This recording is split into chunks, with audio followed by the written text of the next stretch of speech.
somehow I managed to survive the town that dreaded sundown, I beg, I beg of myself to choose something normal. And I kind of forget, what did I choose? I mean, hopefully it's something normal.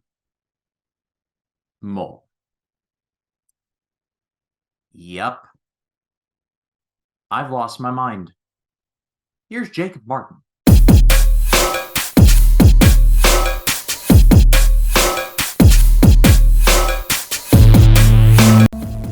Will change your body. Long live the new flesh.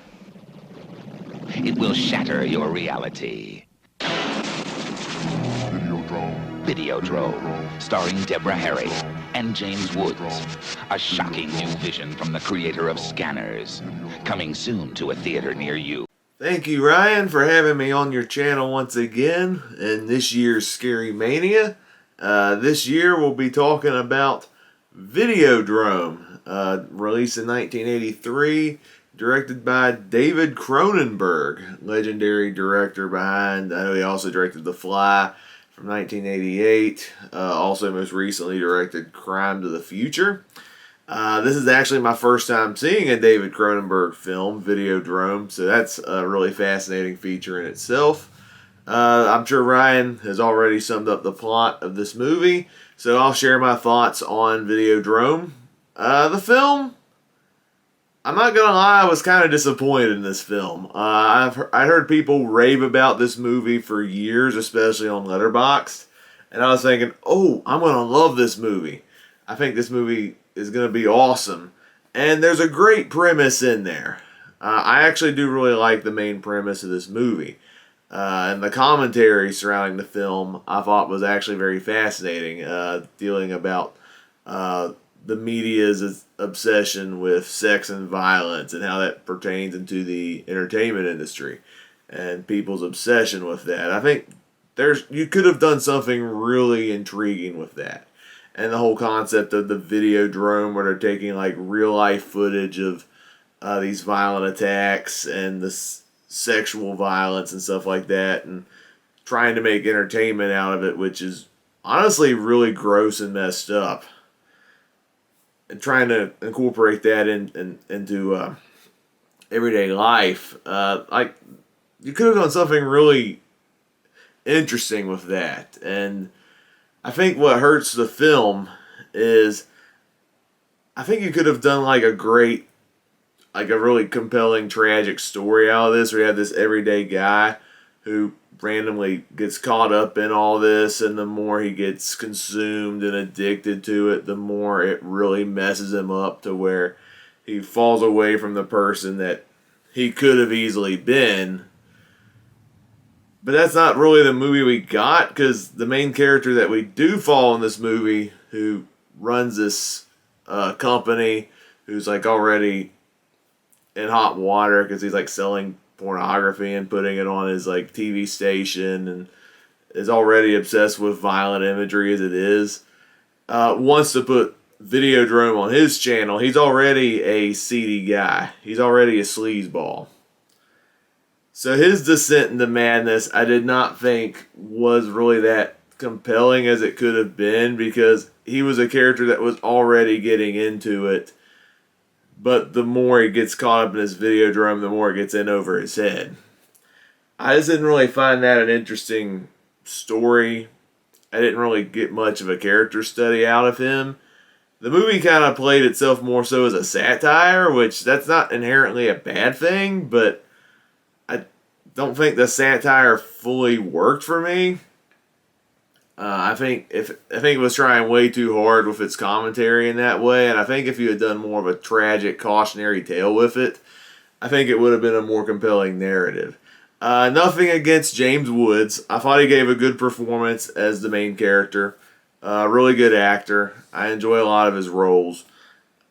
But the character didn't really have that bite to it that I was looking for, and it just felt like the kind of character that James Woods loved playing. I know he got typecast as playing these like very unlikable, sleazy characters that quips a lot, and that's what James Woods did in this movie. He still did a good job, but it doesn't really fit within I think, a good story that you could have done with this. And you also got Debbie Harry.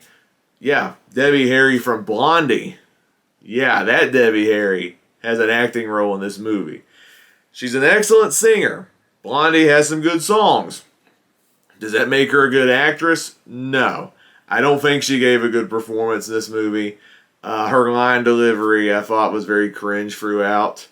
There's some interesting stuff with the relationship with her character and James Woods' character, and some of the twists surrounding that, I guess, kind of worked, I guess. But I don't think Debbie Harry was that good of an actor, and she didn't really pull off, I think, what the character was trying to convey, and that really took me out of it by the end of the day. There's great practical effects in this movie, though. I have to give the movie credit for that. I love the practical effects in this movie. Come to find out, they were designed by Rick Baker, the same guy that I think had previously done American Werewolf in London, which, yeah, that movie had some amazing practical effects and makeup work done as well. Videodrome, no exception. There are some stuff in this movie that, I'm not going to lie, because the practical effects were done so well, they did unsettle me at times. Like, there's a shot of this finger pointing out of the TV, pointing at James Woods' character. I thought that was a very effective scene. There's this really cool scene where, like, James Woods' head, or no, not his head, but his hand turns into a gun. And I'm like, oh, that's kind of neat. I like some of the prosthetic work done there. There's this one death scene that's probably one of the goriest things I've ever seen in my life. I know David Cronenberg's known for, like, body horror and stuff like that. And so that sequence, I thought was very effective. I'm not going to unsee that. I was impressed by the practical effects done on some of those sequences. But overall, I think the movie was a mixed bag. I thought the film had some good ideas. I thought the film has a really great premise, but I think the movie didn't really know, I think, what it was trying to do. I don't think the movie worked as a satire.